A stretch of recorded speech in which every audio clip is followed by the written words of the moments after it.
debate. The honourable member for Thornhill. Thank you, Mr. Speaker. I'm going to be splitting my time with the member from Leeds, Grenville, Thousand Islands, and Rideau Lakes. And I've thought long and hard about my comments today. And more importantly, I took the opportunity to think about values of empathy, of compassion, of understanding, and I think those values are missing from this debate. And I think those values are missing from this conversation. And I think these values that I think members on the other side have neatly tucked away into a corner because it's politically convenient for them. I'm not the first one to say this in this House, but we are a country divided. We are East against West. We are urban against rural. Those with powerful unions to protect them and those independent who have no such voice. The vaccinated against the unvaccinated. I think we are families divided. I think we are friendships ended, co-workers who are stripped of that workplace bond. We have a government whose tired talking points and ideological drive to engage in wedge politics has paralyzed our nation, and you don't have to look further than out of the front door of this place. And I think that our political discourse is devoid of any respect and any nuance. And I think there's no nuance in this place or in this debate, and if we ignore the nuance, then we run the risk of ignoring the trauma the Canadians have faced over the last 2 years. And by every indicator, by every single measure, things are actually worse than they were before this pandemic, before the lockdowns, before the mandates. Mental health. Kids in my riding whose parents are telling me they haven't left their bedrooms and they're not socializing. A growing addictions crisis where there are regions in this country where there are more deaths from opioids than from COVID. Domestic abuse because of the circumstances of some. Depression, loneliness, economic hardship, class warfare, all worse. All driven by a lack of leadership and a lack of nuance, and a lack of managing this pandemic in a way that accounts for changing science and the virus changing. Those who have not been able to see their families, those who have been restricted in good times, those like me who have been restricted in their worst times, in their times of grieving, because of restrictions and lockdowns and mandates. If the government ignores nuance, they risk further polarizing and politicizing a debate that they've already done that to. They have othered 3 million Canadians and more. They have forced many more who are vaccinated into a dead end. A dead end of frustration, a frustration of a population with one of the highest vaccination rates in the world, a dead end of frustration of a dependence on restrictions and mandates devoid of any real data or debate, a dead end that has led thousands, tens of thousands into the streets of our downtowns, in front of our legislature, in front of this place, because they don't feel heard. And the government continues, I've heard this today, they continue to ignore what's going on out there. Mr. Speaker, our ultimate goal is figuring out how we can best control COVID-19 in our communities and to learn to live with something that every scientist has agreed is here to stay. Provinces are dropping restrictions.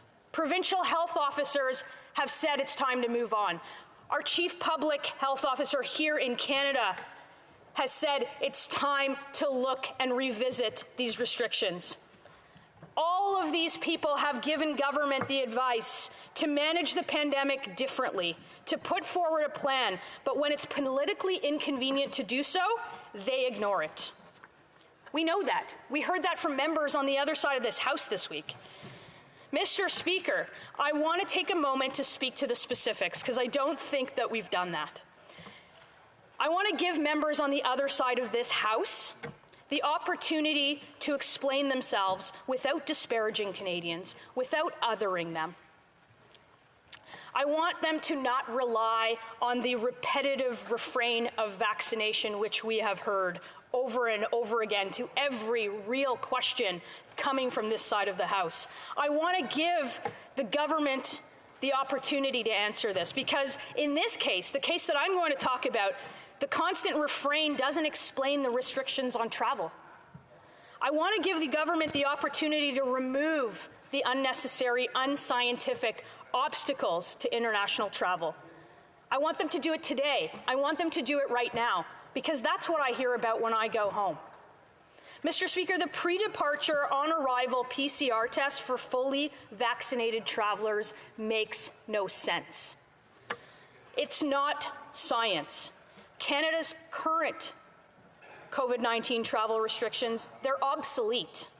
They're out of step with the rest of the developed world, like the lack of plan that we haven't seen.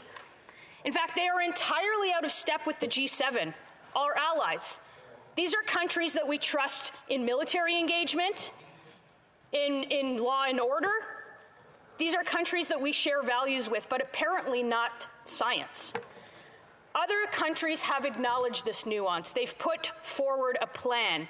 They are in a different phase of pandemic management, and that's what we are talking about. They have articulated a plan for their citizens to give all of those who are frustrated, who have lost hope, who are in dire circumstances, a plan to get out of this. We haven't heard that from this government. We know that travel is no more risky than other activities, and there is no scientific reason to single it out. So I'm tired about hearing the same talking points about vaccinations, because I'm asking very specific questions here in this debate. Canadians are subject to a PCR test upon arrival. They are fully vaccinated. They are tested on the other end.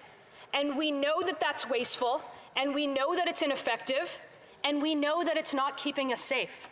And yet we have a government that has dug in, and it's engaged in this performative COVID theater to do something in the absence of nothing for the sake of prolonging a pandemic for political purposes. That's what we're seeing. We know there's a positivity rate of less than 1.5% for those who have tested.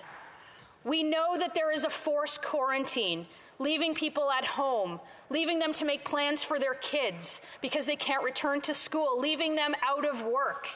We know we've got labor shortages all across this country, and this is the kind of policy that needs to move with the science. We know that this isn't science. These restrictions have singled out our travel and tourism sector the hardest hit, and it's just one of the many examples that Canadians have questions about, and this government has no answers. So like many others, I got vaccinated, so I'm tired of hearing that refrain. I believe that it was in my best interest. I believe it was in the best interest of my family. I believe it's in the best interest of my community, and I've encouraged others to do it. And I did it because it was my choice.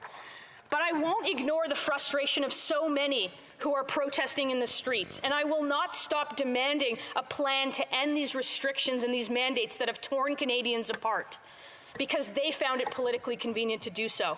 And I won't ignore the significant negative health effects of having people unemployed, underemployed, living in poverty as a result of a partially functioning economy for the benefit of a political cheap shot from this government. The process of gradually reopening can be done in a safe manner, and the time to do it is right now. We've heard that all across the country, and we've heard that beyond our borders. So if members of this House want to engage in a conversation about the values that I talked about at the beginning of this speech, the values that I think that we've tucked away into a closet in order to politically divide Canadians and pit them against each other, to change their tone and engage in a nuanced conversation, it will have the support from this side. A plan will have the support from this side. And they will have the support from the Member of Parliament for Thornhill as well. Thanks, Mr. Speaker.